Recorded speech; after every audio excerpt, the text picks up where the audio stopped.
Last summer, I was driving home from a camping trip in northern Michigan. It was late, around 11 at night, and I was on a two-lane highway that cut through dense forest. I'd been driving for hours, and I was exhausted, but I only had about 45 minutes left before I'd reach my apartment. I figured I could push through. The road was empty. I hadn't seen another car in at least 20 minutes.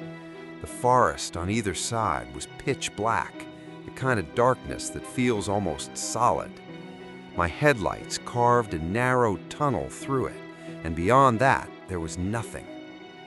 I was listening to a podcast to keep myself awake when I saw something in the road ahead.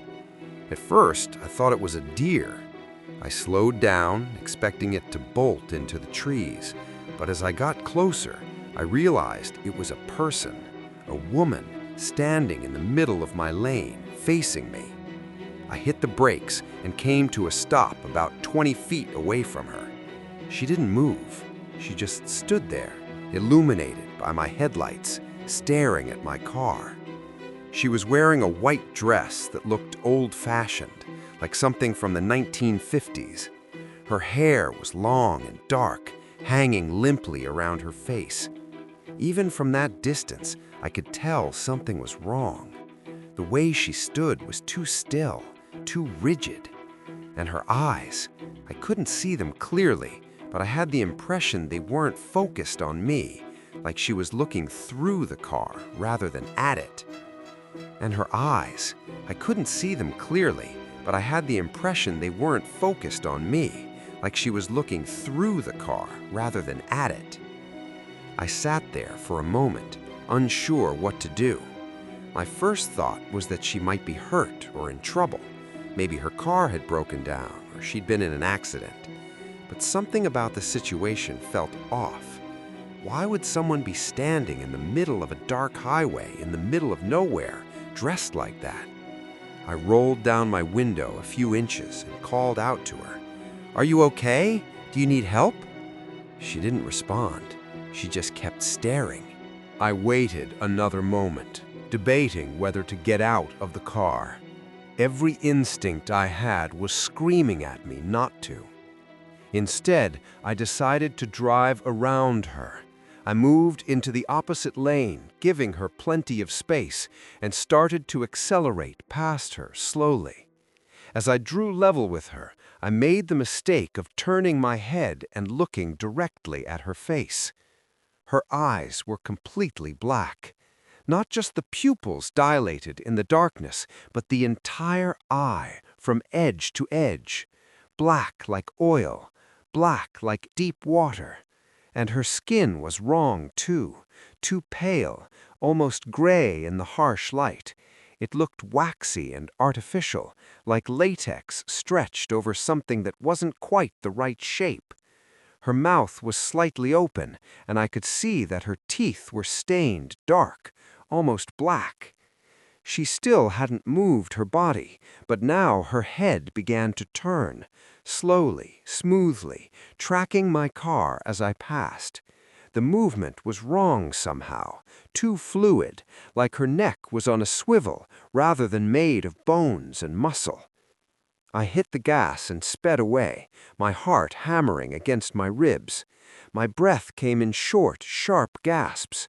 I kept checking the rear-view mirror obsessively, half expecting to see her running after me with impossible speed, or suddenly appearing in the back seat, or pressed against the rear window with those black eyes staring at me. But the road behind me was empty, just my taillights reflecting off the fog that was starting to roll in from the forest. I told myself I'd imagined it, that exhaustion was playing tricks on my mind, that the shadows and the harsh light had created an optical illusion. Maybe she was just a normal person wearing dark contacts, someone having a breakdown or pulling a prank. I turned the podcast back on, but I couldn't focus on the words. My hands were still shaking on the steering wheel, and I couldn't shake the image of those black eyes from my mind. About 10 minutes later, I saw her again. She was standing in the road ahead, in the exact same position as before. Same white dress, same rigid posture, same spot in the center of my lane. The fog made her look even more ghostly, maybe a quarter-mile ahead. It was impossible, completely, utterly impossible. There was no way she could have gotten ahead of me. I would have had to pass her, and I definitely hadn't. I'd been watching the road constantly. There were no side roads she could have taken, no shortcuts through the forest. I slowed down again, trying to figure out what to do. This time, I didn't stop. I moved into the opposite lane while I was still far away and kept my speed steady at around 60. As I passed her, I forced myself not to look directly at her, but I could feel her presence like a physical weight. I could sense her head turning again, following my car, tracking my movement with that same smooth, unnatural motion. The temperature inside my car seemed to drop 10 degrees as I drew level with her. The moment I was past her, I floored the accelerator. The engine roared and the car surged forward. I pushed it as fast as I dared on that winding forest road, desperate to put distance between us. The speedometer climbed to 70, then 75, then 80. The trees became a dark blur on either side, and my headlights flickered wildly across the road signs as I flew past them.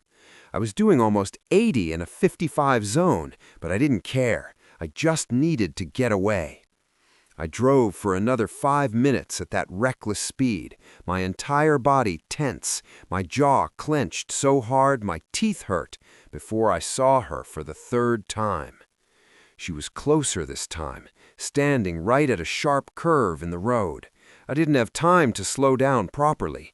I jerked the wheel hard to the left, tires squealing in protest as I swerved into the opposite lane.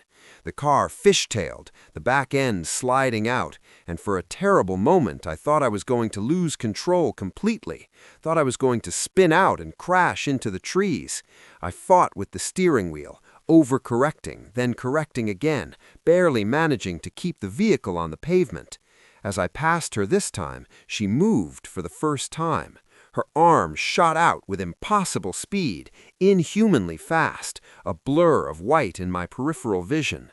Her fingers scraped across my passenger side window with a sound like nails on a chalkboard, a hideous screeching that made my teeth ache.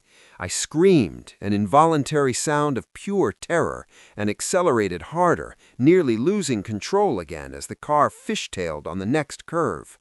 I didn't see her after that, but I didn't slow down either. I couldn't. I drove well above the speed limit for the rest of the journey, constantly checking all 3 mirrors, my head swiveling like I was trying to watch every direction at once. My entire body was rigid with fear, my breathing shallow. Every shadow between the trees looked like it might be her.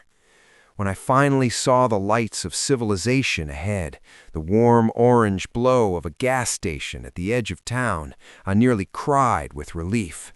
I'd never been so happy to see the ugly fluorescent lights of a truck stop in my entire life. I pulled into the gas station and sat in my car for a long time, engine running, lights on, just trying to calm down. My hands wouldn't stop shaking. My shirt was soaked with sweat, despite the cool night air. Eventually, I went inside and bought a coffee I didn't drink, just to be around other people, to hear normal conversation, to see the bored night clerk scrolling through his phone, to convince myself that the normal world still existed. I must have looked terrible because the clerk asked if I was okay. I told him I was fine, just tired from driving. When I went back to my car, I checked the passenger side window. There were scratches on the glass, 4 parallel lines, deep and clearly visible even in the dim parking lot lights, like someone had dragged their fingernails across it with inhuman strength. The scratches were deep enough that I could feel them with my fingertip, grooves actually scored into the glass. I stood there for a long moment, staring at them, trying to process what they meant. They were real, physical. Whatever had happened out there, it hadn't been my imagination. I've driven that highway a dozen times since then, always during the day, and I've never seen her again. But I've talked to other people online who've had similar experiences on that same stretch of road. Different details, but the same basic story. A woman in a white dress, standing in the road, appearing multiple times, moving impossibly fast. Some people think it's a ghost, the spirit of someone who died on that highway decades ago. Others think it's something else, something that only pretends to be human. I don't know what I believe. All I know is that I'll never drive that road at night again.